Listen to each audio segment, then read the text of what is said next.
Magandang umaga po sa inyong lahat. Ang bawat isang nilalang, ang bawat tao ay isinilang sa pamilya. Pamilya po ang pinagmulan ng bawat isa. At ang bawat tao ay bahagi o matatawag na galing sa isang pamilya. Sapagkat wala pong taong bigla nilang sumingaw mula sa kawalan. At sa pagkakatawang tao po ng Diyos, minabuti po ng Diyos na pumasok sa mundo sa pamamagitan ng pagiging bahagi ng isang pamilya. Napabilang si Jesus sa isang angkan. At sa loob ng pamilya, naging tao ang Diyos.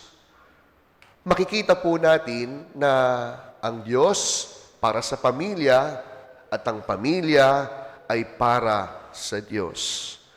Kaya po sa pagdiriwang natin ngayon ng kapistahan ng Holy Family, mainam po na tignan din, balikan, suriin, para kanino ba ang bawat pamilya natin? Para kanino po ba ang bawat tahanan? Sa pagdiriwang natin ng banal na pamilya, ito rin ang siyang panawagan. Nawa ang bawat pamilya at tahanan mamuhay din ng kabanalan. Kaya nga po alam nyo, minsan ini-imagine ko, mainam yata talaga na ipaalala palagi sa atin. Palaging merong makikitang paskil. Wanted, pamilyang banal. Siguro kung meron tayong advertisement na ganyan dito sa atin sa Peña Francia, Wanted, Holy Family.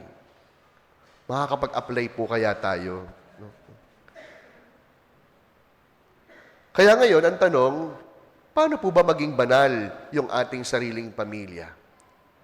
Paano po ba maging banal ang ating bawat tahanan? Ang pamilya ni Jesus, Maria Jose ay hindi lamang banal sapagkat sa kanila isinilang ang manunubos. Ang pamilya ni Jesus, Maria Jose, hindi lamang banal sapagkat mabuti si Jose at birhen si Maria.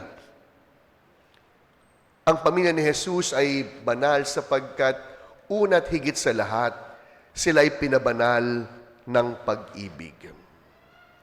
Pinabanal ang pamilyang ito ng pagmamahalan.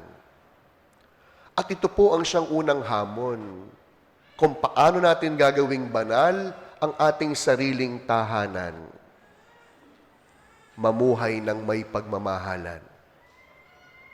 Alam niyo, kagaya po ng sinabi ko po sa inyo, 12 years na akong pari. At alam niyo, simula po nung maging pari ako, binibilang ko po yung kinakasal ko. Yun nga lang dito po sa atin sa Peña, talagang 1 taon na ako.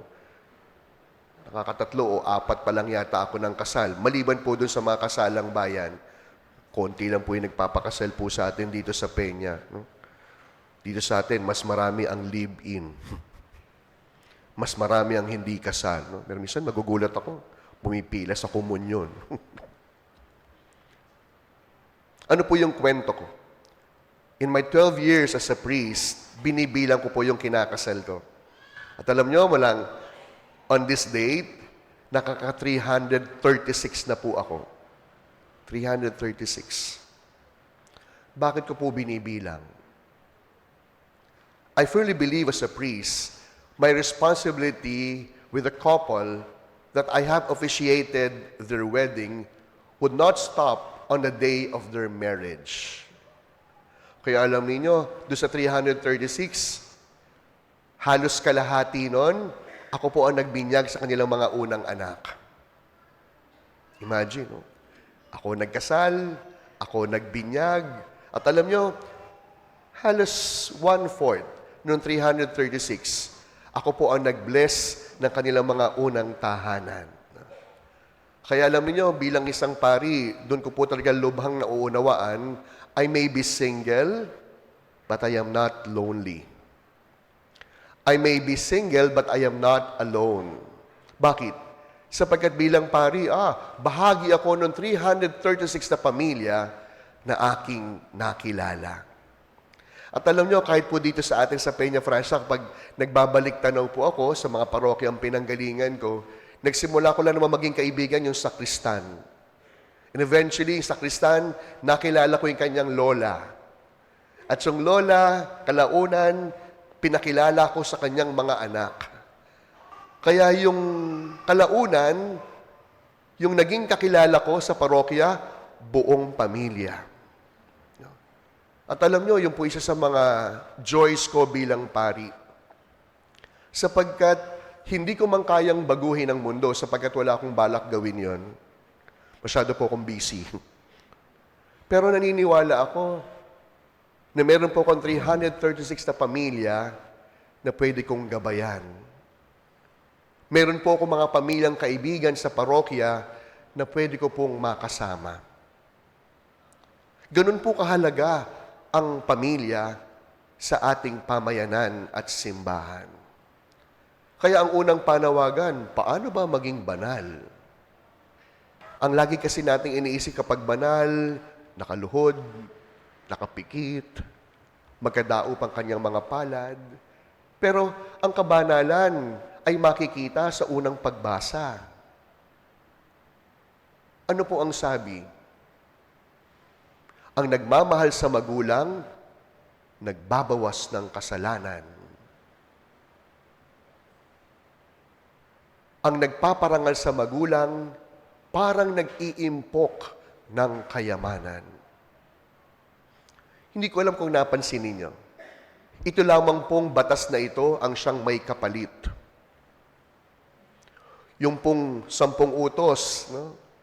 Mahalin mo ang Diyos, wala mo pong kapalit yon. Walang kasunod. Pero yung batas ng pagmamahal sa magulang, ang siyang tanging mayroong kapalit. Paano maging banal? Mga anak, mahalin niyo ang inyong mga magulang. Walang tagumpay na sasapat sa mundo.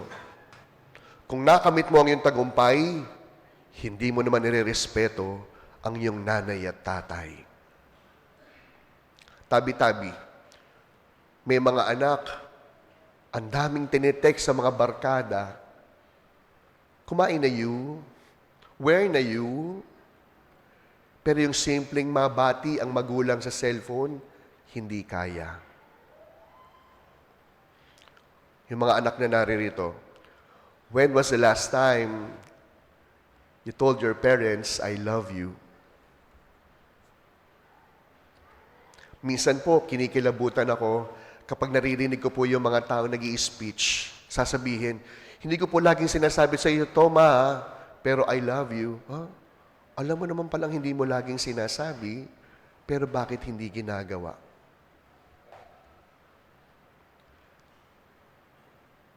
Ang unang daan ng kabanalan, ng may pagmamahal, pagrespeto sa mga magulang. Ang pangalawang paraan upang mamuhay ng may kabanalan at pagmamahal ay paalala naman sa mga magulang. At ano po iyon? Ang palakihin sa mabuti ang inyong mga anak. Alam niyo po itong kwento ko to, no, ng pamilya po namin. No? Brand new tito ko. No? 3 months na po akong tito father. At aaminin ko po sa inyo, no? Nung unang gabi ko po sa ating parokya, nakipag-usap ako ng one-on-one sa Mahal na Birhen. Sabi ko, ngayon pong kura paroko ko, ng parokyang kayo ang patron. Ipapakilala ko po kayo. Magsisipag po ako. At sisikapin ko po magpakabait. Isang anak lang po, para po dun sa kapatid ko. Bakit po? Bakit yun po yung aking wish?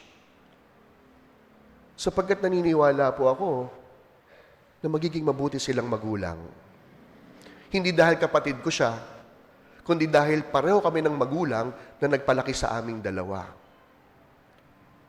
Kaya alam nyo, aminin ko po sa inyo, magpasa hanggang ngayon, kahit naman po napagkalooban na po kami ng Amara, no? May na po akong pamangkin, si Amara. Minsan sumasama pa rin po yung loob ko. Bakit? Ang dami ko pong nakikita na minsan sasabihin ko sa akin sarili, nagtitigan lang, nabuntis na. Samantalang nga po yung kapatid ko, 9 years in the making. Ang dami ko pong kakilala, wag na po tayong lumayo dito po sa ating parokya. Shout out. Huwag na tayong magpangalan. Makamalagay ako sa alanganin. Totoo po. Minsan sasabihin ko talaga sa sarili ko, sana hindi na naging tatay to. Sana hindi na naging nanay to.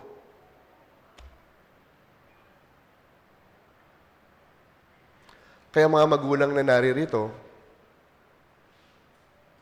ang pinakamahalagang tungkulin ng magulang, hindi lamang ilabas sa mundo ang inyong mga anak. Ang inyong pinakamahalagang tungkulin, palakihin sila ng ayon sa kalooban ng Diyos. Nung bata po ko, kinukwento ng nanay ko, pagkatapos daw po akong binyagan, mukhang alam ko hindi na ginagawa ngayon, pagkatapos po akong binyagan, kinuha daw ako ng tatay ko at nagmadaling humangos palabas ng simbahan ng Tondo. Yung iba hindi po alam. Kinuha din kayo ng nanay nyo palabas. No? Bakit daw po ginagawa yon? Para daw po yung bata manguna sa lahat ng larangan. Yan. Aba mga tatay, kahit naman po gawin nyo po ngayon yan, pagkatapos ng binyag, kunin nyo yung bata at magmadali kayong lumabas ng simbahan.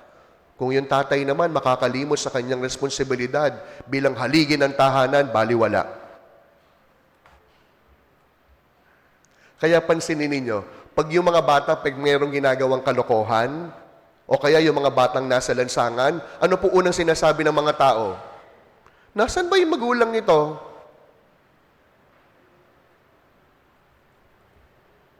Ayoko nang ikwento sa kislot, baka maiyak uli ako. At medyo magastos pagkasama sa kislot. Sabi niya kanina, partner, ang NM uli tayo. Huy, sabi ko, isang beses lang ang SM. Gusto araw-araw SM. Huy, pero mind you ha, it was really a heartbreaking experience. It was our first time to go to SM. Iyak na naman ako. Pero maganda palang business sa Kislot. Ang dami binibigay na pera ng mga tao, pero hindi ko binibigay sa kanya kasi alam natin sa mapupunta. Malisyoso kayo, mawawala. Mawawala syempre kasi bata, hindi alam kung saan malalagay yung pera. Patay na naman ako nito.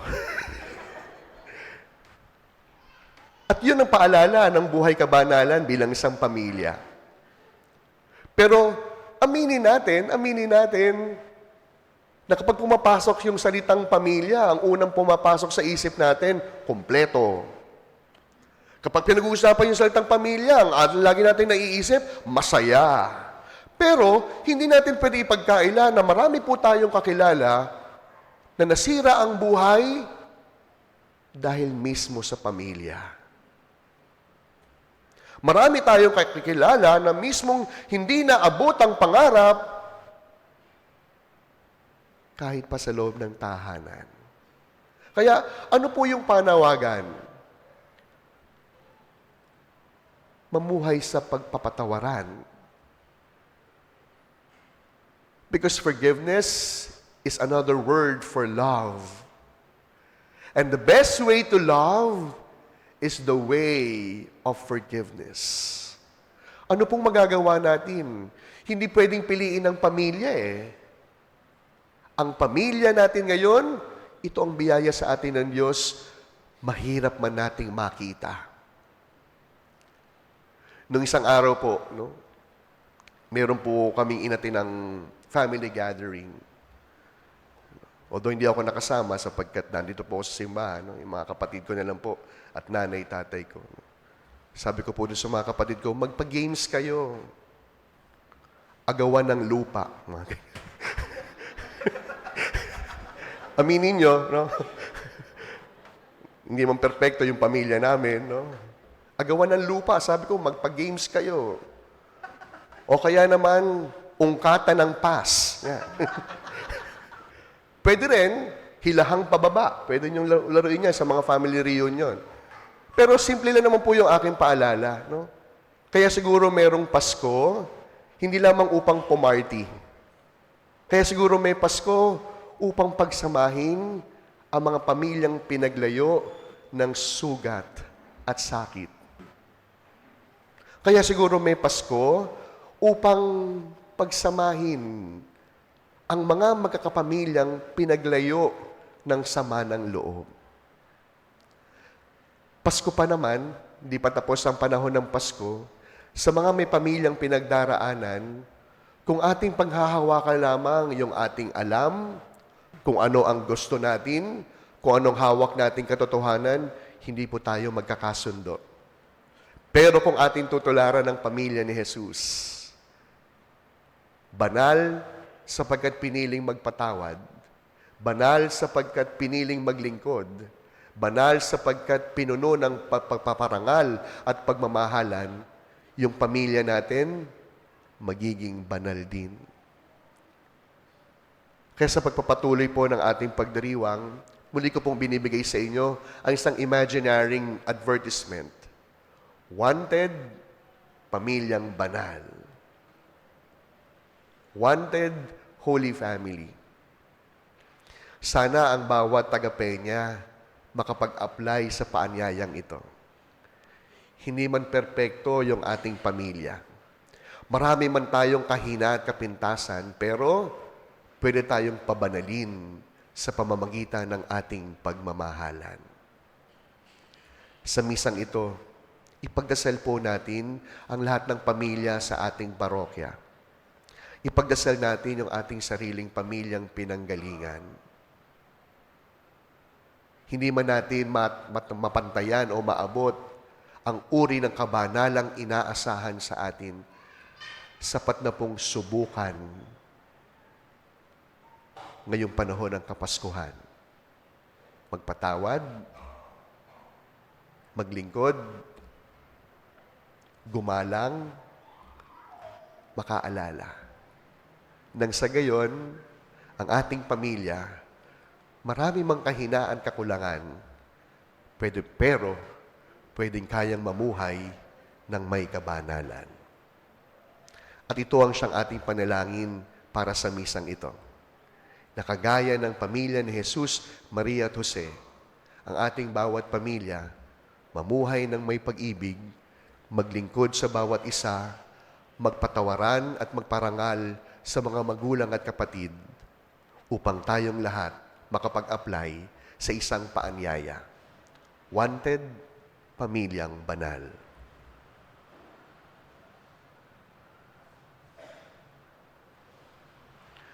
Amen.